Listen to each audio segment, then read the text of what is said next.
Ratio की बात करें, अगर हम बात करें कि किस रेशो से बढ़ रहे हैं, तो आप कह रहे हैं कि हिंदू मुसलमान अलग अलग रेशो से बढ़ रहे हैं। क्या बात कर रहे हैं? 125 करोड़ की आबादी में क्या फिर 70% मुसलमान हो गए क्या? सर एक सेकंड, मैं आपसे की बात ही नहीं की। सर मैं वही आपसे कर रही हैं। नहीं सर, मैं आपसे ये पूछ रही हूं कि क्या हिंदू धर्म को, क्या हिंदू, एक मिनट, हमारे देश के कानून पर आपको भरोसा है? पूरा संविधान पर पूरा भरोसा है। पूरा भरोसा है। इस देश में धर्म परिवर्तन के खिलाफ कानून है और कड़े कानून बन रहे हैं। उन कानूनों और बनने चाहिए, और बनने चाहिए, ठीक है। कानून में कमी पेशी हो सकती है, बिल्कुल आपको अधिकार है इस देश के नागरिक होने के नाते उसके खिलाफ आवाज उठाने का, कि और कड़ाई से होना चाहिए, एग्जीक्यूशन और बेहतर होना चाहिए। तो जब कानून अपना काम कर रहा है तो हमारे देश की सेकुलर छवि को हम क्यों खत्म करें? अगर हमें अपने धर्म का प्रचार प्रसार करना है तो उस धर्म में इतनी शक्ति और इतना भरोसा होना चाहिए, अपने धर्म पे इतना विश्वास होना चाहिए कि वो खुद ब खुद दुनिया उसके आगे खींची चली आएगी। हमारे सनातन से भय किसको है, हमको तो ये बताइए ना, हमें तो ये नहीं समझ में आ रहा। तो फिर क्या जरूरत है हमारे सनातन, तो हिंदू राष्ट्र की जरूरत क्या है? जब देश में कानून मौजूद है, आपको अपने धर्म पे विश्वास है कि इसमें इतनी अच्छाइयां हैं कि दुनिया इसकी तरफ खिंची चली आएगी, दुनिया के लोग आते हैं सनातन में अध्यात्म की तलाश में। हिंदुस्तान में एक नहीं कई बड़े बड़े सितारों के नाम है, हॉलीवुड की हस्तियां आती हैं, स्टीव जॉब्स आते हैं, मार्क जुकरबर्ग आते हैं, बराक ओबामा अपने साथ हनुमान जी की कीचेन लेकर चलते हैं। ऐसा नहीं है कि तो भाई हिंदू राष्ट्र हुए बिना, घोषित किए बिना, मैं कह रही हूं ना, हिंदू राष्ट्र की घोषणा किए बिना हिंदू धर्म पहुंच रहा है ना दुनिया में, तो हिंदू राष्ट्र की घोषणा करके ऐसा क्या मिल जाएगा? कानून है। अगर आपको लगता है धर्म परिवर्तन बहुत बड़ी दिक्कत है तो कानून है उसके लिए, और कड़े कानून बनवाइए, बस इतना ना। तो अगर कानून कड़े हो जाए तो हिंदू राष्ट्र तो नहीं चाहिए ना आपको। फिर अगर कानून कड़े हो जाए तो हिंदू राष्ट्र तो नहीं चाहिए ना। मेरी अंतिम सांस तक मुझे हिंदू राष्ट्र चाहिए। चलिए ठीक है, आपके अंतिम सांस तक चाहिए। अच्छा ये बताइए देवकीनंदन ठाकुर जी, अब आप मुझे बताइए कि हिंदू धर्म के ही बड़े बड़े धर्मगुरु, बड़े बड़े माननीय जो हैं, वो ये कह रहे हैं कि कथावाचकों को कथावाचक का काम करना चाहिए, चमत्कार दिखाने का काम उनका नहीं है, वो ईष्ट पर छोड़ देना चाहिए। वो भगवान के चमत्कार हैं, भगवान की लीलाएं हैं। आप भगवान में भरोसा करना सिखाइए, लेकिन चमत्कार करके लोगों को इस तरह से भ्रमित ना कीजिए। अगर किसी संत महात्मा ने कहा है और किसी विद्वान महानुभाव ने कहा है तो मैं उनको नमन करता हूं और उनकी बात मेरे सर माथे, और जो वो कहेंगे हम वही करेंगे।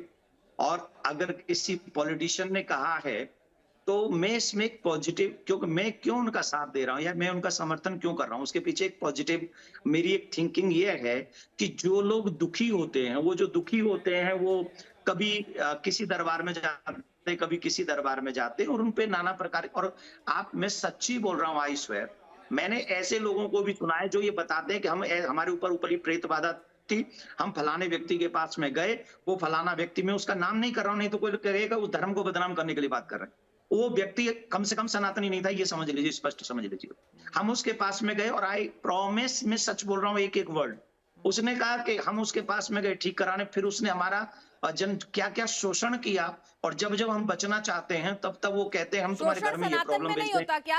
आसाराम बापूजी और बाबा राम रहीम कहाँ चले गए? मतलब शोषण सनातन में नहीं होता क्या?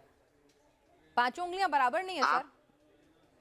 नहीं, आप बहुत अच्छी बात कर रही हैं, कुछ अच्छे लोग वहां भी होंगे, कुछ बुरे लोग यहाँ भी हैं, कुछ बुरे लोग वहां भी होंगे। आप टारगेट कर रही है सनातन को। नहीं सर, मैं खुद सनातनी हूँ, मैं खुद सनातनी हूँ, मैं हिंदू धर्म को प्रैक्टिस करती हूँ, मेरे हाथ में कलावा बंधा हुआ है, आज भी मैं हनुमान मंदिर जाऊंगी, मैं पक्की हिंदू हूँ। इसका मतलब ये नहीं है कि मुझे दूसरे धर्मों के ऐप दिखेंगे और अपने धर्म में सिर्फ अच्छाई। आंखें मूंद लेने से शेर मुझे नहीं खाएगा, ऐसा नहीं हो सकता। मेरी बात सुनिए ना, चमत्कार की बात कर रही है ना आप, तो मैं चमत्कार पे एक एग्जाम्पल आपको दे रहा हूँ, मैं आपको एक एग्जाम्पल दे रहा हूँ। सबसे पहले समझ लीजिए, मैं बागेश्वर धाम वाले महाराज जी का प्रवक्ता नहीं हूँ, मैं बड़ा भाई, वो मुझे मानते हैं, मैं उनको छोटा भाई मानता हूँ, ठीक है ना। तो आप इस बात को, आपने चमत्कार की बात की तो मैं उसको उत्तर दे रहा हूँ, आप उस बात को और एक कदम आगे ले गई, वो बात तो ठीक नहीं है ना आपकी। आप इस बात को समझिए, उन्होंने ऐसा कहा तो मुझे फिर ये लगता है कि कम से कम कोई सनातनी पे ऐसी विपत्ति है, और अगर वो पंडाल में कैमरों के सामने आके उसका दर्द दूर हो रहा है तो उसमें तो कोई तकलीफ नहीं। आपने अभी कई संतों के नाम लिए, मैं उनका नाम नहीं लूंगा कि वो जेल में है, अगर वो जेल में है तो ऐसे कई फादर और पता नहीं कौन कौन है, तो वो आज उनसे भी बड़े कांड किए हैं और उनको बेल मिल गई 14 दिन में, और संत को बेल नहीं मिलती है कभी भी। ये तो आप जानती होंगी ना कि वो 14 दिन में आ गए थे जेल से बाहर, जिन पे 14 लड़कियों ने रेप के केस दर्ज कराए थे, तो यानी मीडिया में आके कानून प्रेस भी की थी। पार्शल हो गया क्या देश का? अभी तो आप कह रहे थे कानून पे भरोसा है, अब आप कह रहे हैं कि कानून अलग अलग हिसाब से चल रहा है। देखिए, आप अगर सनातन को टारगेट मैं करेंगी नहीं करूंगी, मैं तो क्यों मुझे करूंगी? मैंने कहा ना, मैं कब तो से खुद, किसी धर्म मैंने को नहीं कहा टारगेट सर कर मैं रहा तो था। खुद हिंदू धर्म, मैंने आपसे क्या कहा, मेरे हाथ में आपको कलावा दिखेगा, मैं खुद हनुमान भक्त हूँ, मैं खुद मंदिर जाती हूँ, तो मेरे को कोई दुश्मनी नहीं है सनातन से, मैं खुद सनातन को मानती हूँ।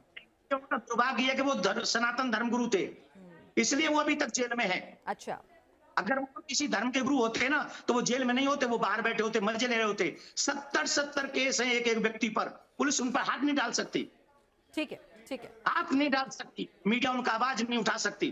क्या बात कर रही हैं आप? हम सर अगर मैंने शांति अपने से शो पे मैंने उत्तर आपको दे- पहले भी आप बताया चुनाव- कि हमने ईसाई मिशनरीज हो या फिर कोई दूसरे धर्म के लोग हों, अगर वो कुछ इस तरह से गलत दावे कर रहे थे तो हमने उनके भी चीजों को अपने शो में दिखाया है।